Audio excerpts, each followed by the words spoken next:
tema que nos pediram para falar é sobre Chico Xavier e ufologia, com as revelações de Chico Xavier sobre seres extraterrestres. E aí logo esse meu texto, essa minha nota no Facebook foi tornada viral, né? Uma série de reproduções, e nós passamos a receber, para surpresa nossa, a maior série de críticas do próprio movimento espírita, não é?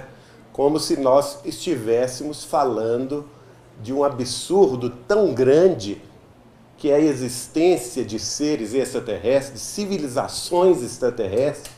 Mas o que mais me chamou a atenção foi não só a virulência, né, a violência com que passaram a nos atacar os chamados espíritas, porque justamente é um contrassenso absoluto a pessoa se declarar espírita e, ao mesmo tempo, criticar a ideia da existência de civilizações extraterrestres.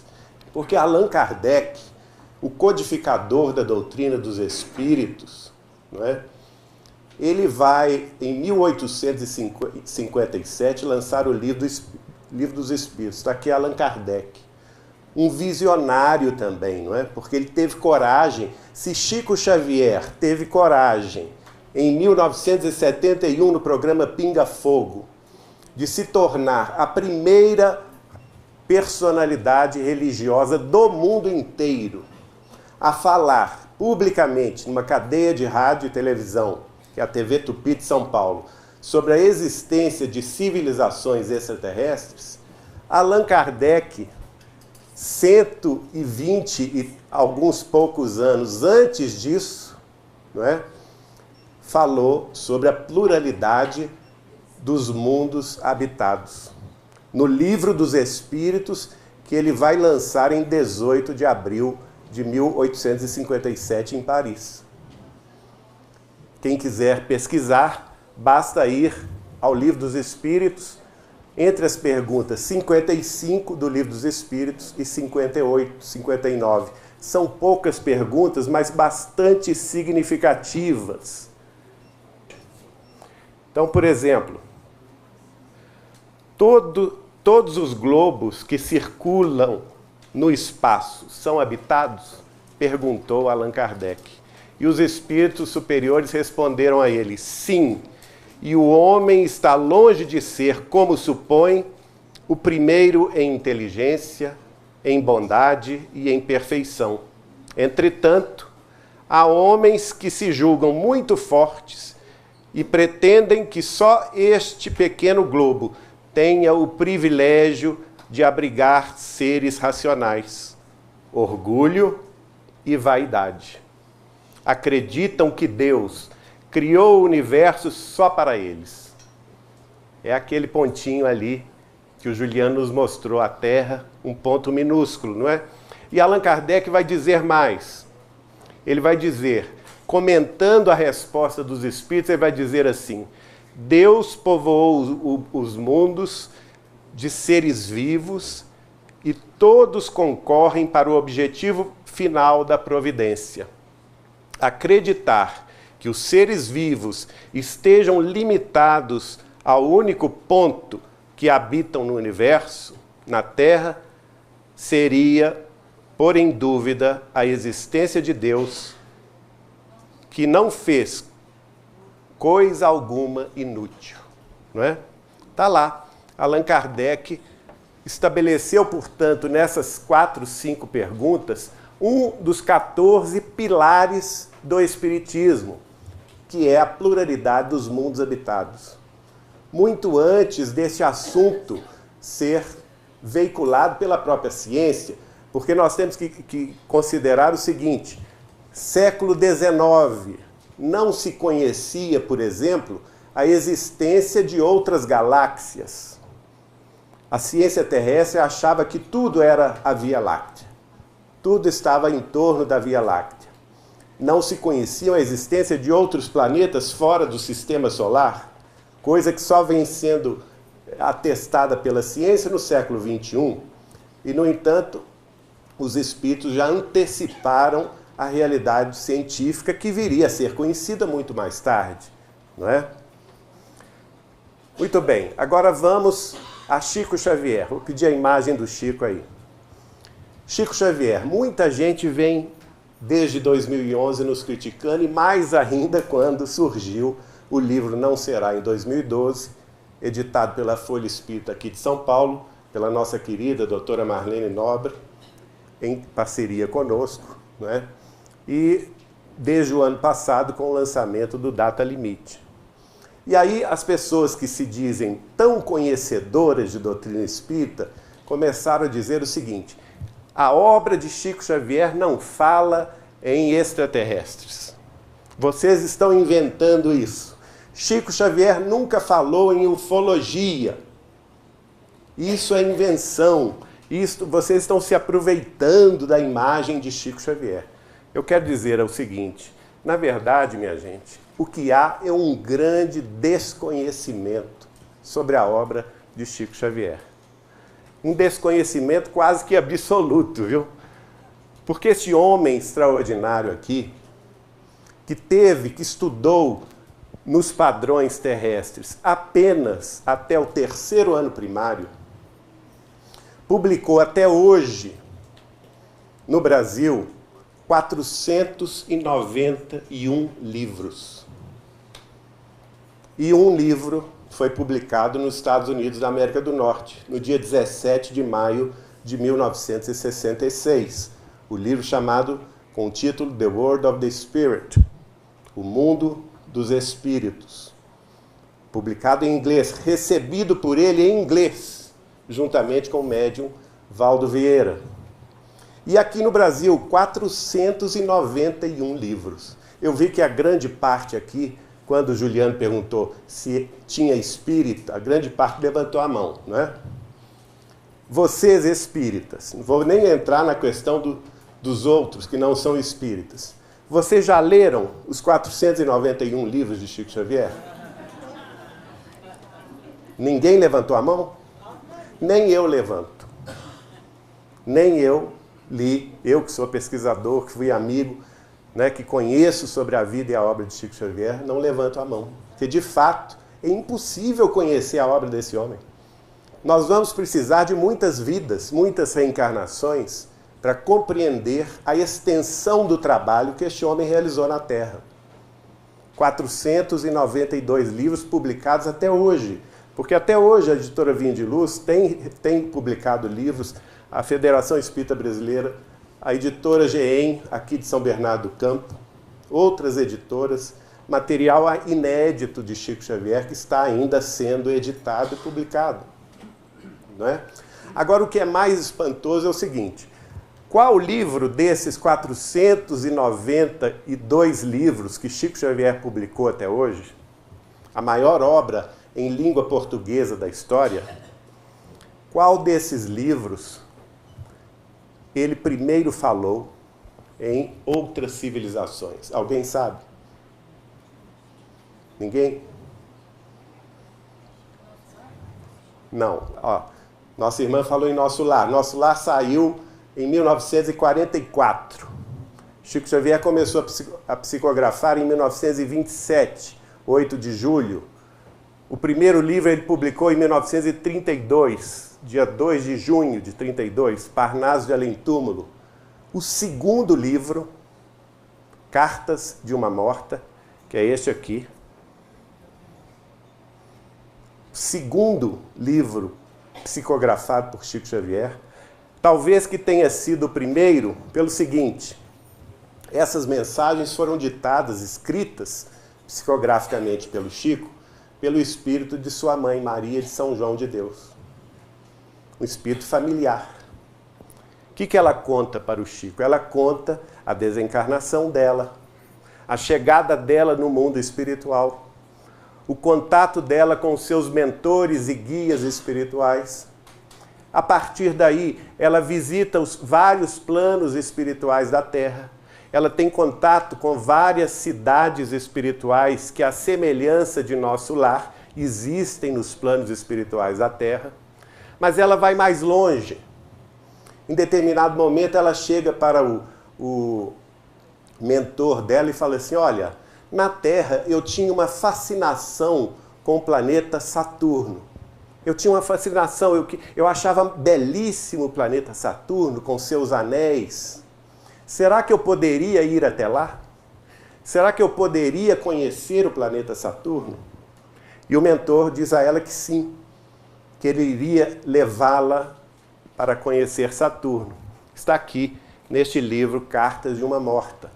Agora, é interessante o seguinte, gente, vocês vão ver, essa aqui é uma fotografia, não é isso? Da sonda Cassini. Qual que é a cor que predomina aqui? Azul. Nós vamos ver o seguinte, capítulo 50 do livro Cartas de uma Morta.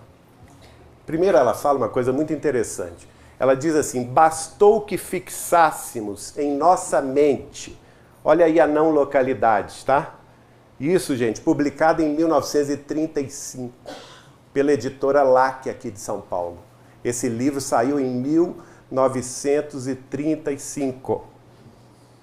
Cartas de uma Morta.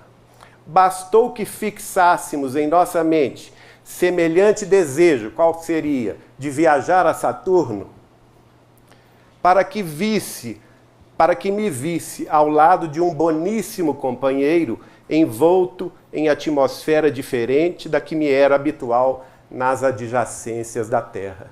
Ou seja, a viagem do espírito da mãe de Chico Xavier a Saturno foi instantânea. Foi instantânea. Mais tarde, no capítulo 114, ela vai dizer a mesma coisa a respeito de Marte. Ela faz essa viagem instantaneamente na companhia de seu mentor espiritual. E o capítulo 52 se chama O Sol Azulado de Saturno. Olha bem a imagem da sonda Cassini. Vi-me então numa superfície diversificada, onde parecia pisar sobre um amontoado de massas mais ou menos análogas ao gelo, sentindo-me envolvida numa atmosfera e temperaturas singulares. Avistei muito distante, como um novelo de luz levemente azulada, o sol. Todavia, só pude saber que se tratava desse astro porque me disse o esclarecido mentor e devotado guia, tal era a diferença que eu constatava.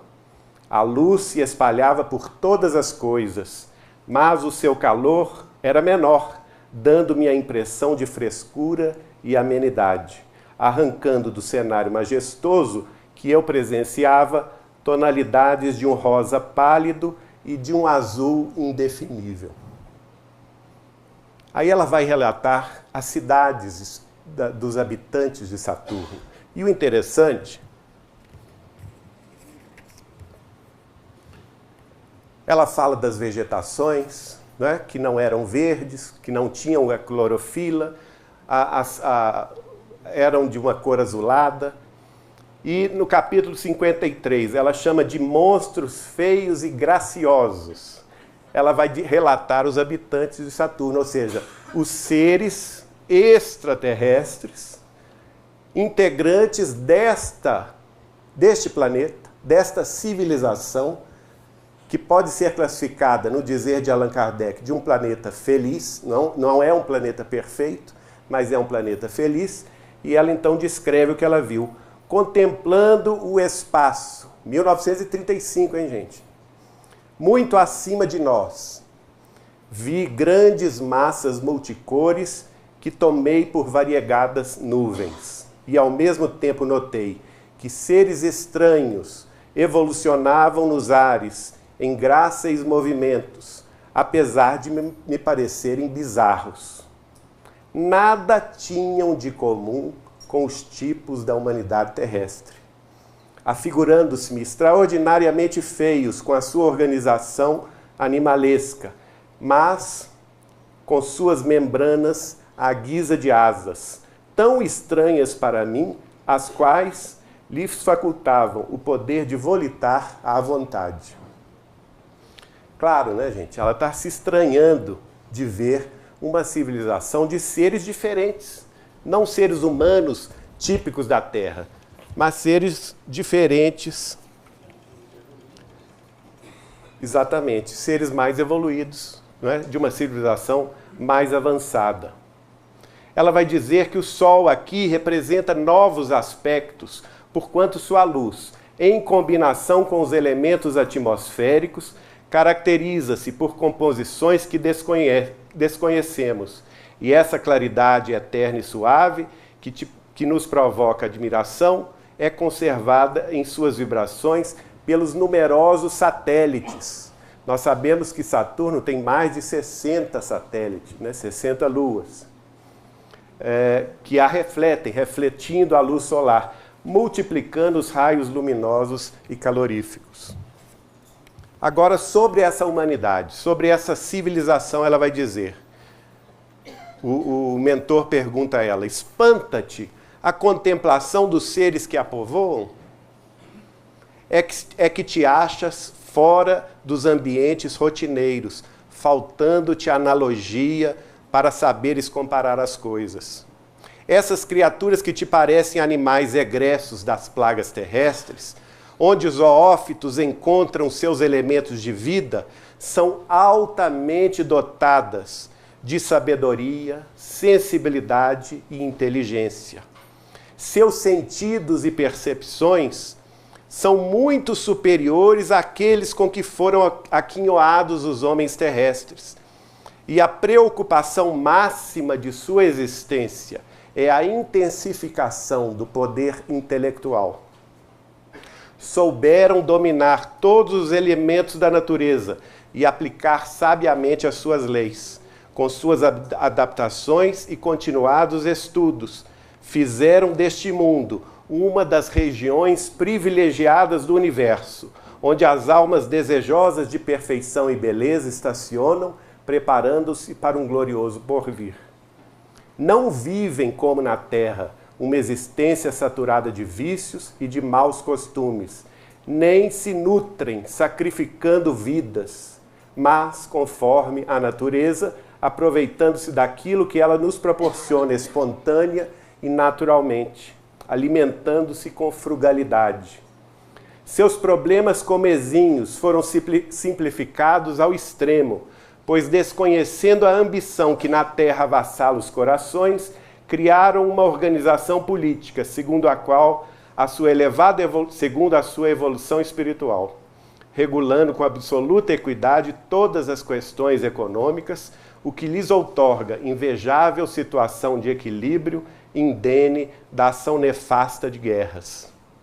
Bom, nós não vamos aqui tratar de descrições várias. Nós trouxemos uma descrição. O espírito da mãe de Chico Xavier falando sobre o que ela viu no planeta Saturno.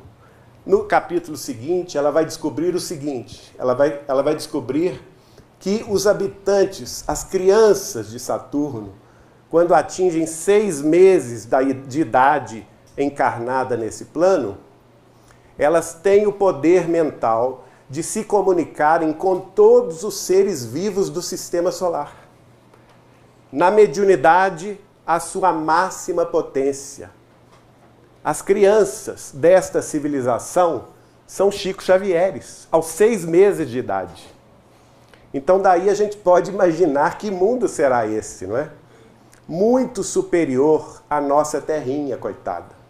Ela fica de fato, viu, Juliano? Um pontinho diminuto diante da grandeza desse mundo.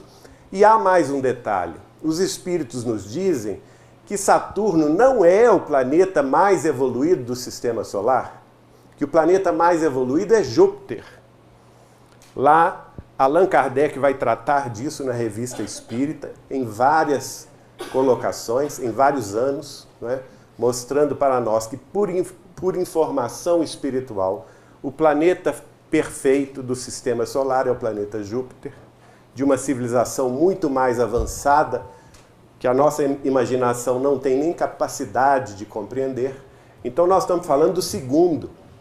E Chico Xavier nos dizia, nas conversas particulares, que depois de Saturno, mais avançado era Urano, depois Netuno, e que infelizmente a Terra era dos últimos, na escala dos mundos, no sistema solar. A Terra só era melhor em matéria de organização da vida do que 2 planetas, que eram considerados prisões espirituais. O planeta de Mercúrio e o planeta Plutão. Segundo Chico Xavier, planetas prisões, penitenciárias espirituais, né? Então daí a gente vai pensar o seguinte: nós estamos falando sobre o nosso bairro, né? O nosso bairro chamado Sistema Solar. Emmanuel, em 1938, vai escrever, através de Chico Xavier, um livro chamado A Caminho da Luz. Quem conhece? Quem já leu A Caminho da Luz? Pouca gente, hein? Entre os espíritas, muito pouca gente. A Caminho da Luz é magnífico, porque Emmanuel vai nos dizer não somente acerca da evolução histórica da Terra, mas também ele vai falar sobre a formação da Terra. Como se deu esse processo de formação da Terra. Em determinado momento ele vai dizer, por exemplo, que o planeta Terra pode ser comparado a um prédio de periferia, um prédio humilde, de periferia, num bairro de periferia da nossa cidade interplanetária. E ele chama essa cidade interplanetária de Sistema Solar. Mas esta cidade, por sua vez, fazia parte de uma nação muito mais ampla, né? Que seria a nação interestelar, que é a nossa Via Láctea, e assim sucessivamente. E que no centro dessa nação, no centro da nossa Via Láctea, nós iríamos encontrar palácios magnificentes, prédios suntuosos, onde a luz, o amor e a sabedoria atingiam o máximo da nossa capacidade de compreensão. Mas que nós, no nosso sistema solar, permanecíamos na periferia, no nosso prédiozinho, e a nossa Terra era o 3º andar desse prédio. Não é? Só para efeito de comparação. Em 1938 ele vai escrever isto. O espírito de André Luiz, mais adiante, 1958, 20 anos depois, vai escrever um livro extraordinário através do Chico. O livro chama-se Evolução em 2 Mundos, onde ele vai explicar com mais detalhes, com mais informações, a questão da formação da Terra, não é? A questão da posição humana diante do Criador, nos colocando na posição de co-criadores em plano menor. Mas que existiam também aqueles outros seres muito mais avançados do que nós, que ele chama de arquitetos celestes, que seriam co-criadores em plano maior. E dá exemplo de um deles, Jesus Cristo, né?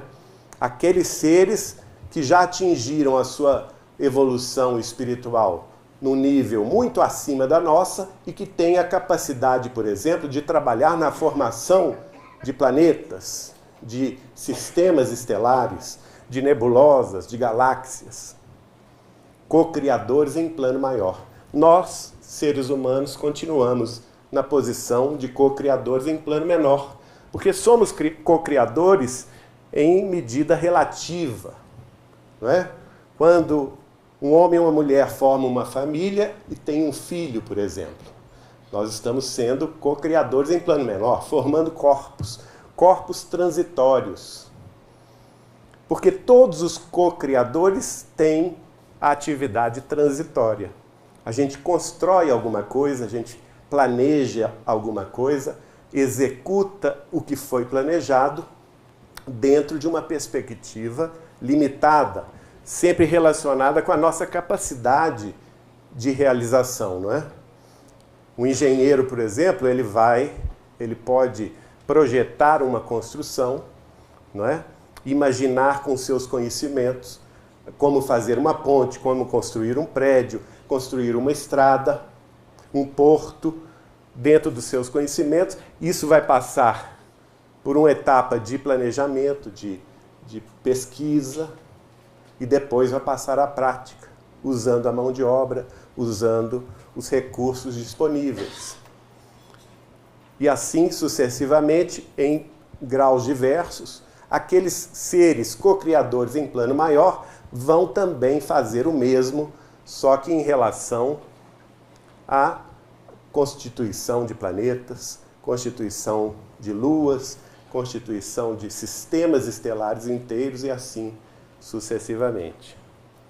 Então é bastante interessante a gente verificar isso. A obra de Chico Xavier vai nos fornecer uma série de informações muito relevantes em torno da nossa pequenez diante do universo, mostrando que há muito além do que eles podem, inclusive, nos dizer, mas que para isso a gente precisa elevar o nosso pensamento, elevar o nosso padrão vibratório, para que a gente possa ter conhecimento e buscar além do comezinho, além do terra a terra, além da nossa mediocridade, não é? Isso é muito importante. O mundo está em transformação, sim. A transição planetária é uma realidade. Todos nós sentimos isso.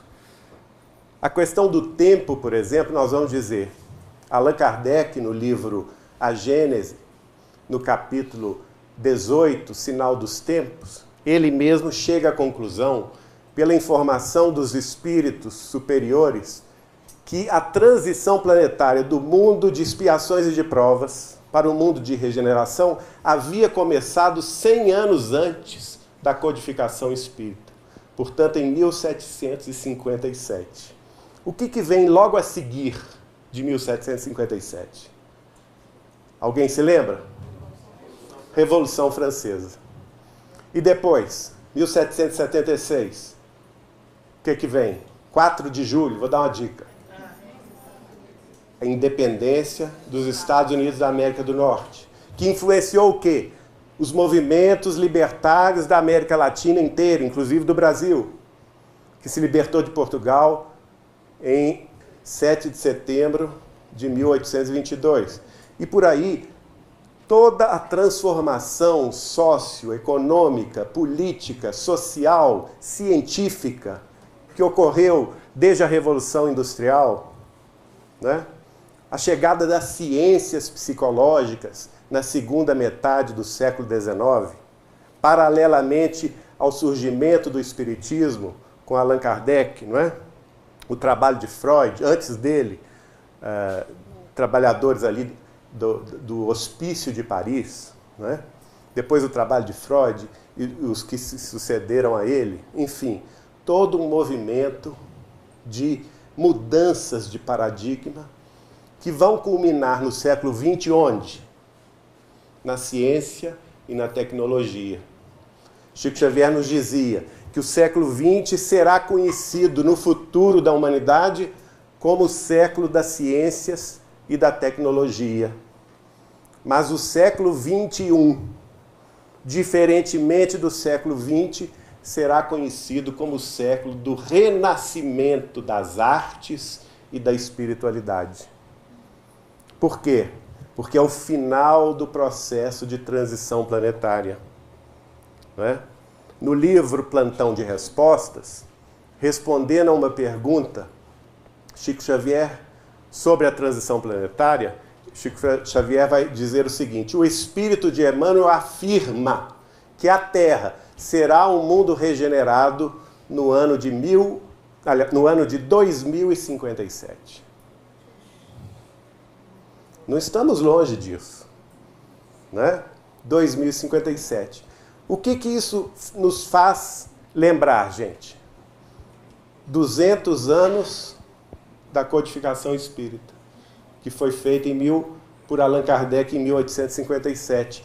300 anos do início da transição. Então, na realidade, esse prazo de 50 anos é um prazo dentro de outro prazo.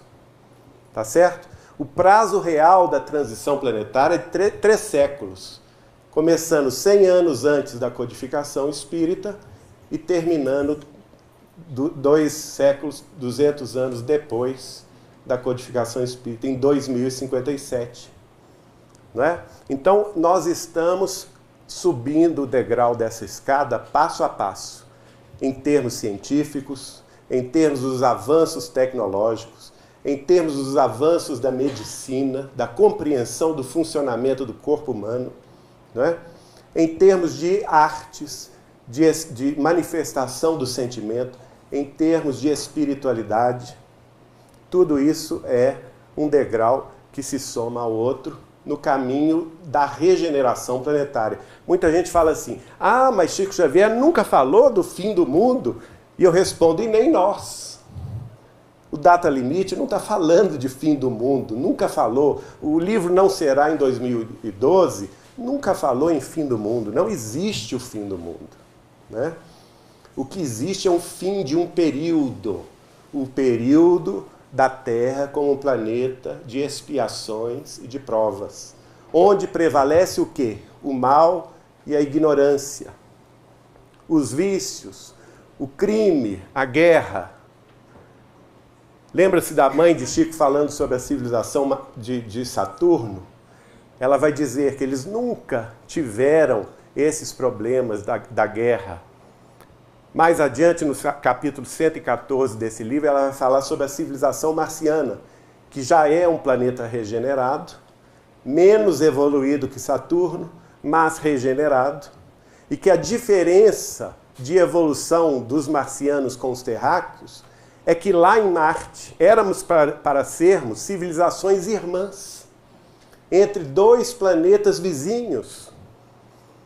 Só que se nós tivéssemos evoluído como eles evoluíram, sem guerras, sem disputas territoriais, sem matanças coletivas, nós estaríamos talvez na evolução que eles atingiram, muito além da nossa compreensão técnica, tecnológica, científica da atualidade. Porque, infelizmente, o passo da Terra, o passo das civilizações terrenas, foram sempre marcados de dor, de lágrimas, de disputas, de guerras, né? Que atrasou o nosso passo evolutivo em milênios. E aí nós estamos nesse período, esse período de exceção que foi dada à humanidade a partir do momento que o homem pisa na Lua em 20 de julho de 1969. Por que este momento? Porque a partir do momento que nós saímos do solo terrestre, pisando outro corpo celeste, que é a nossa Lua, não é? Nós estamos saindo definitivamente da posição limitada da Terra e levando o risco da nossa civilização lá para fora. Essas armas nucleares todas que nós temos, 10 mil e não sei quantas, ogivas, com os projetos que existem, se já não puseram em prática, de transformar, por exemplo, o nosso espaço em zona vigiada nuclear, né? Que poderia afetar muito, não só a nossa civilização, como lembrou o Juliano, de destruir a Terra 80 vezes, mas afetar o próprio equilíbrio do sistema solar, né? Afetar a Lua, afetar as civilizações vizinhas. E por isso mesmo, os cristos desses planetas se preocuparam com o avanço tecnológico militarista, nuclearizado, não é? das nações mais poderosas da Terra e puseram um limite a este avanço. É isso que diz respeito o prazo de 50 anos. Nós vamos vigiar durante esse período, até 2019, o avanço tecnológico, social da Terra, para que ela não faça a bobagem de cair numa terceira grande guerra mundial. Não é? E eu, conversando com o Chico em 1986, com o olho arregalado, ouvindo dele essas informações, né? Fiz o papel do advogado do diabo. E aí, Chico? E se a humanidade entrar na guerra? Como é que fica? E ele me responde, bom, neste caso, o homem vai começar a guerra, mas quem vai pôr um fim nesta guerra nuclear será a própria Terra, exausta dos desmandos terrenos, e vai rasgar as suas entranhas, pondo fim à era do militarismo humano. A própria Terra, não é? E neste caso, aí sim, nós podemos esperar grandes sofrimentos. Sofrimentos coletivos que serão impostos à Terra não por uma punição divina. O Chico explicou isso muito bem para nós. Ele nos dizia o seguinte, ele dizia que, neste caso, o Instituto da Misericórdia Divina, que está presidindo até hoje o desenvolvimento terrestre, adiando os nossos resgates coletivos, daria lugar ao Instituto da Justiça Divina. E aí, os milhares de anos de guerras, de conflitos, de derramamento de sangue coletivo entre as diversas nações, entre os diversos países que se formaram e já inclusive, não existem mais. Nos pelo menos 5.000 anos de história, seriam chamados às contas.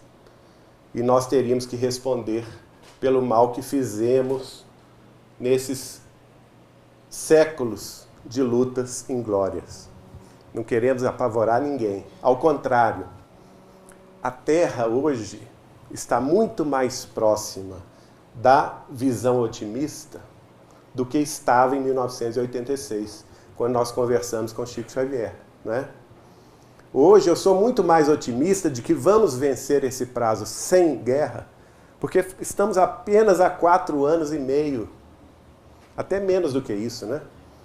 4 anos e alguns poucos meses para atingirmos esse final de período, de subperíodo de 50 anos, e a partir daí, como dizia o Chico, nenhum de nós pode prever os avanços que nós teremos a partir de julho de 2019. Com a civilização terrena avançando no campo da ciência, da filosofia, da religião, da espiritualidade, das artes, da medicina.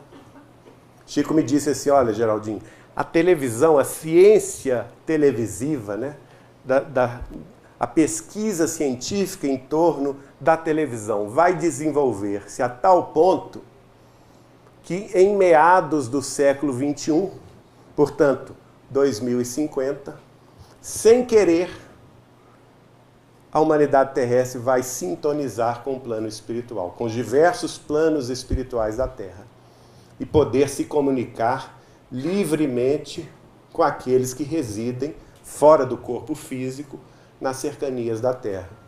E ele ainda brincou, nessa ocasião os médios vão ficar todos desempregados. Né?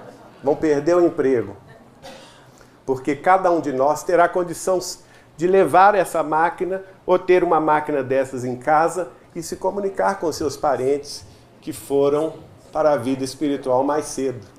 É uma beleza, não é? Agora eu vou falar um pouco sobre as conversas de bastidor, né? Que até agora nós falamos sobre o que está escrito. Inclusive eu sugiro a vocês também conhecerem um livro Justiça Divina, publicado em 1964 pela Federação Espírita Brasileira, de autoria do benfeitor espiritual Emmanuel através de Chico Xavier. Esse livro foi publicado em homenagem aos 100 anos da obra kardeciana O Céu e o Inferno. E chamou-se, portanto, Justiça Divina. Há uma mensagem lá, cujo título é Ante os Mundos Superiores. E que Emmanuel vai rasgar o verbo. Né? É um tapa na cara nosso. Quem ler essa mensagem vai ficar escandalizado, porque ele nos dá literalmente, à humanidade terrestre, um tapa na cara, mostrando o nosso atraso moral, né? O erro da nossa civilização armamentista, o erro das nossas nações se militarizarem ao extremo, né? Especialmente na questão nuclear, e o risco que isto implica para o nosso desenvolvimento como civilização terrestre. Dizendo para nós exatamente que nós temos que olhar para cima, para os mundos superiores, para as civilizações que nos inspiram, para que a gente ponha um fim definitivo à era do militarismo, né? À era do armamentismo das nossas nações. Bom, agora falando mais sobre os papos de bastidor, né? Porque eu sempre quis, desde criança, infelizmente eu vi National Kid, viu? Então eu sei muito bem, de criança eu tinha um medo danado daquela série de TV, não é?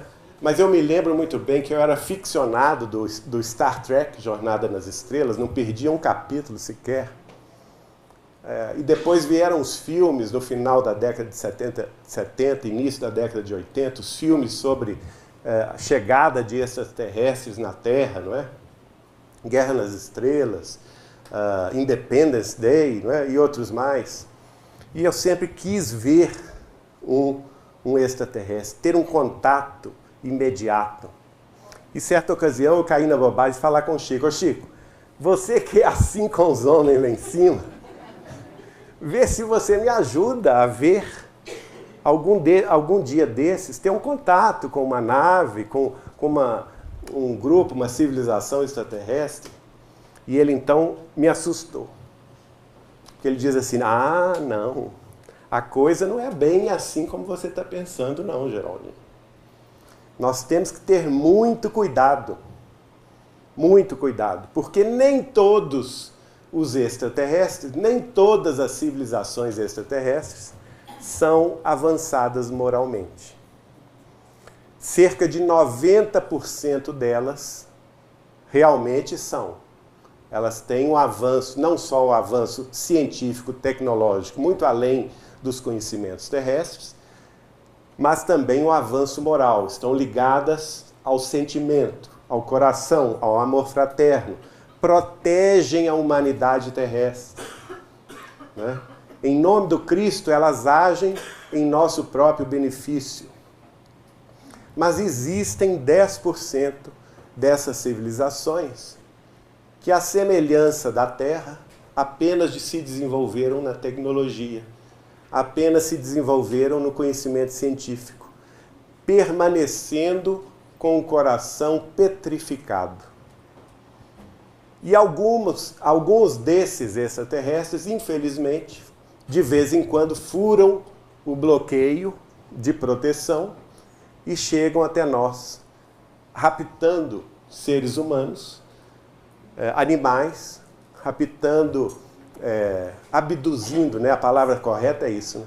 Abduzindo seres humanos e animais para experiências genéticas terríveis. Aí ele me pôs medo, né? Aí eu falei com ele: mas como é que você sabe disso, Chico? Sim, porque eu já me encontrei com um deles. E ele vai me contar, na época a minha primeira esposa estava com um tumor no coração do tamanho de uma laranja. Ela residia na cidade de Franca, no interior de São Paulo, e foi operada na cidade de Ribeirão Preto.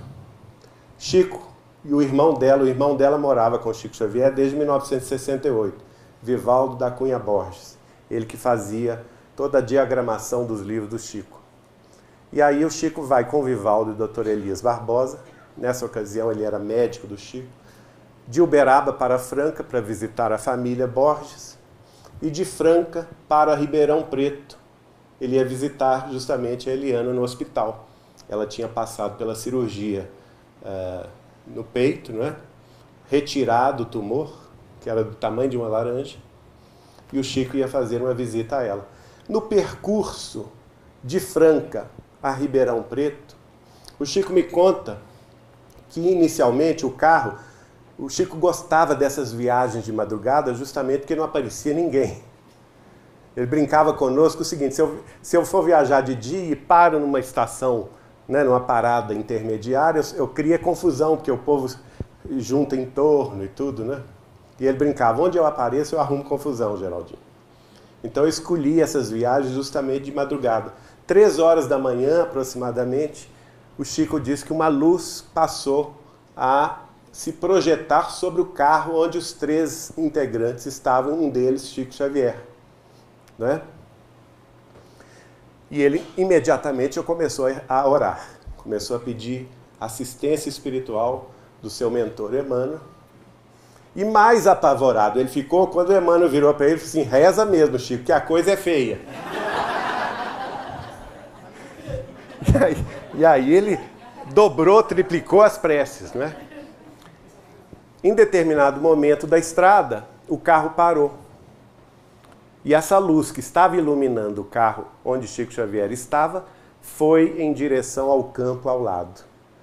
E ele me falou, Geraldinho, a luz era tão intensa que era como se surgisse um novo sol no meio da madrugada e iluminasse a paisagem em torno, de forma tão clara que ele perfeitamente tinha condições, e Chico Xavier tinha defeito visual grave, viu gente? Ele era cego de um olho e do outro olho ele tinha uma visão muito reduzida. E ele diz, de forma tal que eu pude divisar com clareza as montanhas em torno, o pasto, as árvores, os bovinos, né? As vacas e os bois dormindo na relva. Tal era a intensidade dessa luz. E aí ele viu a nave então se descer dos céus e ficar próxima. Ela não chegou a pousar na terra, mas ficou próxima do solo terrestre. E do centro dessa nave desceu um facho luminoso. E por esse facho desceu um ser extraterrestre. E aí eu perguntei, mas como era esse ser? Ele me falou assim, olha, era um ser de aproximadamente 3 metros de altura, de forma humanoide, chamou a atenção de Chico Xavier os braços alongados desse ser, né? Que segundo ele atingiam os joelhos das pernas do ser. Ele não sabia dizer se ele estava envolto numa roupagem, né, de viagem estelar, ou se era a cor da pele dele, mas era um ser acinzentado. Né? E ele veio na direção, saiu da nave e veio na direção do carro, onde Chico Xavier estava. E aí o Chico triplicou as orações. Meu Senhor Jesus, me ajuda. Né? Ficou morrendo de medo. Os integrantes da frente do carro, o Chico estava atrás, queriam descer, ele não deixou. Não, Emmanuel está pedindo aqui para nós ficarmos orando, porque a coisa não é boa. E de fato, em determinado momento, esse ser cruza o olhar com o Chico. O Chico diz que sentiu um frio na alma, como ele nunca havia sentido em toda a vida dele. Né? E a partir daí, o ser desistiu dos 3 no carro, voltou para trás, entrou na nave, a nave subiu mais um pouco, focalizou uma vaca que estava dormindo, e o Chico viu a vaca acender. Dormindo, ela estava, dormindo ficou, né? E ela acendeu por um processo desconhecido, e entrou na nave, e a nave foi embora. Graças a Deus, segundo o Chico, antes a vaca do que ele. Né? Ou seja, ele nos deu a entender que essa civilização, infelizmente... ele disse ainda um detalhe curioso. Para eles, nós, seres humanos terrestres, não somos mais do que formigas de cobaia. Eles não têm qualquer sentimento ou qualquer moral no sentido de nos impingir sofrimentos, fazer experiências. Eles fazem essas experiências sem dor na consciência, segundo o Chico, porque o coração deles é uma pedra ainda. Não é difícil da gente imaginar isso, né, gente? Basta a gente ver o noticiário terrestre. Eu até acho que nós brasileiros somos muito sortudos, no bom sentido. Porque aqui nós podemos ver muito sentimento de religiosidade, de respeito, né? Mas nós temos visto aí nos noticiários situações escabrosas que estão acontecendo em algumas nações terrestres, né? Execuções sumárias por razões menores, simplesmente por divergirem do pensamento daqueles que estão fazendo essas execuções. Então vamos ter cuidado. Aí eu perguntei ao Chico o seguinte: Chico, mas como eu vou saber se eu me encontrar no futuro com algum UFO, não é? algum OVNI, ou algum ser extraterrestre, como eu vou saber que eu estou diante de um bom ou diante desses de pior moralidade? E primeira classificação ele me deu: se você, Geraldinho, topar algum dia de sua vida com este ser de 3 metros de altura, meu filho, perna para que te quero. Corra. Não olhe para trás, corra. Porque esses geralmente são os menos evoluídos moralmente. Eles têm, as suas naves estelares têm uma coloração muito particular. E ele deu a tonalidade, ele diz, é uma tonalidade amarelo baça, alaranjado baça. Essas naves alaranjado baças são geralmente dessa civilização. Nós devemos evitá-las a todo custo, não é? Então já está dada a dica aí, publicamente, para vocês. Mas ele também teve contato com aquelas civilizações mais elevadas, que eu perguntei a ele: e os bons, Chico? Como é que eles são? E ele então me descreve: são seres menores, cerca de 1 metro de altura, mais ou menos, a cabeça muito avantajada em relação ao corpo. O Chico me disse que o processo de alimentação deles não é sólido, é líquido. Eles não têm, por exemplo, o sistema do intestino que nós temos. Eles não se alimentam de sólidos, portanto, eles não têm dentes. A boca neles é apenas um risco, não é? Por onde eles ingerem o líquido alimentar. Eles não têm orelhas, sim orifícios. Narizes também não têm, senão pequenos orifícios. Mas o que mais destaca da sua organização física são os olhos amendoados, não é? Bastante grandes em relação ao tamanho da cabeça. E o Chico vai me revelar uma coisa curiosa, que enquanto nós, seres humanos, nós temos o olho capaz de identificar a vida terrestre no nosso plano, não é? Nós enxergamos as cores, nós enxergamos a vida em torno do nosso plano. Esses seres mais evoluídos do que nós, eles têm a capacidade de enxergar ao mesmo tempo todos os planos espirituais que circundam aonde eles se encontram. Então, se eles estão aqui na Terra, correto? O olhar deles é capaz de visualizar aqui o plano terrestre dessa reunião, o plano espiritual imediato, que seria o nosso umbral, não é? Os obsessores que estão aqui conosco, participando da tarefa, e também os planos superiores, os nossos benfeitores espirituais, que estão nos ajudando, e assim sucessivamente, até perder de vista. E o Chico ainda comenta: se nós, seres humanos, tivéssemos essa capacidade visual hoje, nós perderíamos a razão.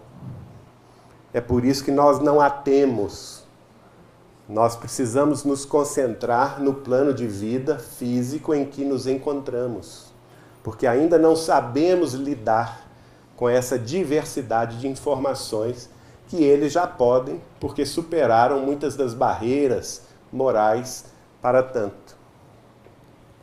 Mais adiante, em outra conversa, Chico vai nos dizer, por exemplo, que ele foi chamado a conversar com um integrante que ele chamou de comandante geral de uma frota estelar estacionada numa das luas de Saturno. Olha que curioso. E lá ele chegou nessa nave, disse-me ele que essa nave é tão grande que ela poderia facilmente ser comparada ao tamanho da nossa Lua terrestre. E que é uma nave de defesa das fronteiras do sistema solar inteiro. Uma nave-mãe. E ela abriga outras naves menores que patrulham o sistema solar. Olha que coisa curiosa, né? Porque a gente acha, ingenuamente, que nós conhecemos tudo, quando na realidade nós não conhecemos nada. Mal e porcamente nós conhecemos sobre a vida aqui na Terra, que dirá o que existe fora da Terra. E nesse particular, eu quero chamar a atenção dos diretores, produtores, escritores dos filmes de Hollywood, que o Chico nos dizia que funcionavam muitas vezes como médiums de realidades extrafísicas e extraterrestres muito mais sérias, né? Então filmes como Guerra nas Estrelas, por exemplo, não seriam totalmente ficção, no dizer de Chico Xavier, porque existe uma minoria de civilizações tecnologicamente muito avançadas, mas que são, infelizmente, devotadas à conquista, devotadas à depredação, devotadas à pesquisa pura e simples, sem respeitar a evolução dos planetas e das situações respectivas.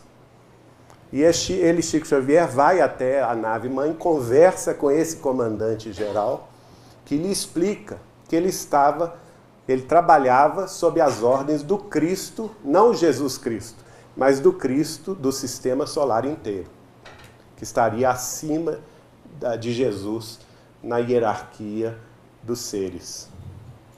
Então, aí a gente já deu uma pincelada sobre esse assunto, que é um assunto mais vasto do que a gente possa imaginar, não é?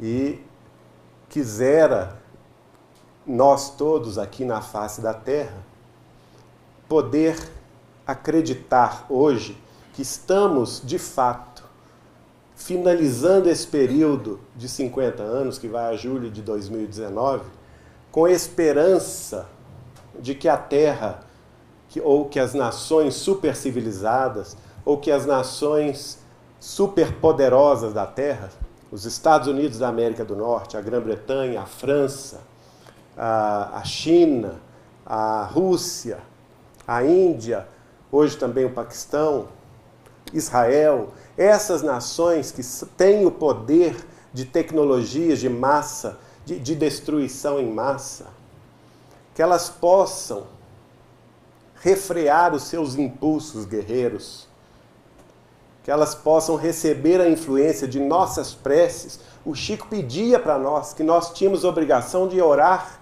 de rezar pelos diretores, pelos primeiros ministros, pelos presidentes, pelos generais do mundo, e refrear o impulso de destruição em massa, a fim de que nós, vencendo esse período, pudéssemos ter acesso por merecimento, né?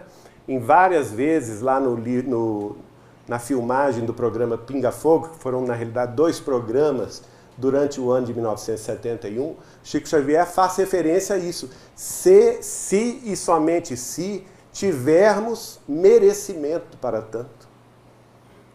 E esse merecimento só vem na medida em que nós esqueçamos o impulso guerreiro e coloquemos, por fim, um basta na civilização militarizada que construímos até hoje. Para que então, tendo esse merecimento da paz universal, da paz terrestre, nós tenhamos acesso a esse outro grupo dos 90% de civilizações mais avançadas tecnologicamente, mais avançadas cientificamente, mas que nos trarão também o seu avanço moral, o seu avanço do amor fraterno, o seu avanço no sentido de nos unir nos propósitos da fraternidade legítima, de nos fazer compreender o nosso papel como civilização irmã de outras tantas na comunidade interplanetária, na comunidade interestelar, à qual estamos jungidos na nossa Via Láctea. Quisera que os nossos governantes, que os nossos militares, generais e políticos também possam sentir isso e realmente encaminhar a Terra para esse novo período de aprendizado, que é chamado período de regeneração da humanidade, em que o progresso vai se dar de forma bastante acelerada, em todos os sentidos, e não no sentido eminentemente material. Caso contrário, o que Chico me disse foi muito claro. Caso, infelizmente, a humanidade entre pelo caminho tortuoso da guerra novamente, não é? Essa regeneração não vai chegar senão no ano 3000. Então, o que vocês querem? Entrar agora na regeneração em 2019? Falta só 4 anos e alguns meses? E esse processo se acelerar até 2057 e a Terra definitivamente entrar no rol dos planetas regenerados? Ou o caminho da guerra, do sofrimento, que vai nos impor, inclusive, a perda de conquistas fabulosas da ciência e da tecnologia, das artes, da literatura, para reconstruir a sociedade do zero, e essa reconstrução, segundo Chico Xavier, durar mais de 9 séculos, até que novamente possamos estar de pé e abraçar a regeneração da nossa humanidade. A escolha é nossa. A escolha está colocada na mesa. Os espíritos superiores, as civilizações superiores podem, no máximo, nos intuir, no máximo, indicar o caminho, mas elas não podem fazer o caminho. Nós é que temos que fazer esse trajeto, e esse trajeto passa pelaquela fala do Cristo. Eu sou o caminho, a verdade e a vida. Ninguém vai ao Pai senão por mim. Que Jesus nos abençoe nessa transição. Muito obrigado.